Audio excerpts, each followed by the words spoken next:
La performance du dirigeant passe, de mon point de vue, évidemment par un équilibre entre vie pro et vie perso.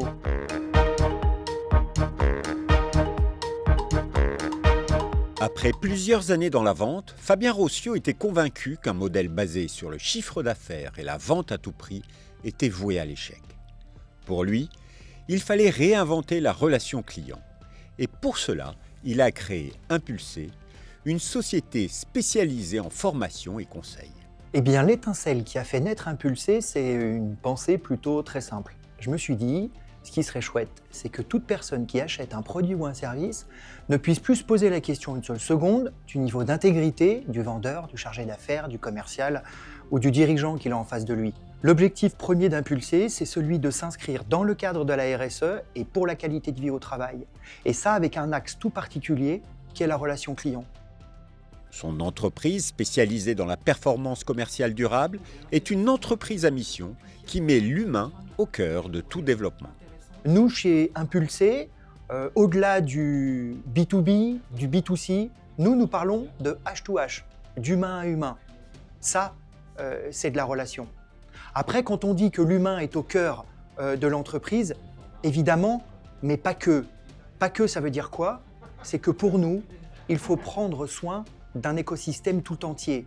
Il s'agit de l'humain, il s'agit de la planète et il s'agit également de l'économie pour l'entreprise. Ça, c'est durable. Une approche de performance durable de la fonction commerciale qui modifie les techniques de vente, les objectifs, les stratégies commerciales, mais également le management. Et pour cela, il faut se préoccuper de l'humain au sein même de l'entreprise, aussi bien pour les salariés que pour les dirigeants. Je vois tellement de dirigeants d'entreprise, ou de collaborateurs d'ailleurs, qui ne sont pas portés par ce qu'ils font. Mais forcément, au final, il y a des conséquences pour soi et des conséquences pour l'entreprise. Alors que quand on est aligné avec ce qu'on fait, passionné par ce qu'on produit, là c'est plutôt facile, à la fois d'un point de vue entrepreneurial et évidemment aussi d'un point de vue commercial.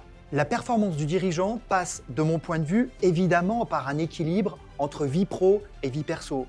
Équilibre vie pro-vie perso. Une ligne de conduite qu'il conseille à ses clients, mais qu'il applique également à lui-même. Et pour lui, cela passe par le théâtre dans ses interventions auprès de ses clients. Aujourd'hui, moi je trouve cet équilibre grâce à ce que je fais à l'intérieur de l'entreprise qui me permet d'associer ma passion, le théâtre, dans les éléments de production de mon entreprise. Mais aussi par des temps spécifiques que je vais consacrer dans ma vie perso, au sport, à l'aspect culturel, à l'aspect de la famille et du couple. Et tout ça, effectivement, avec quelque chose qui est pour moi un liant, qui est mon activité professionnelle. Alors cette passion pour le théâtre, elle m'aide et elle m'a beaucoup aidé dans l'exercice de mes fonctions, puisque nous, dans la relation client, on a un outil qui me semble fondamental, qui est nous-mêmes.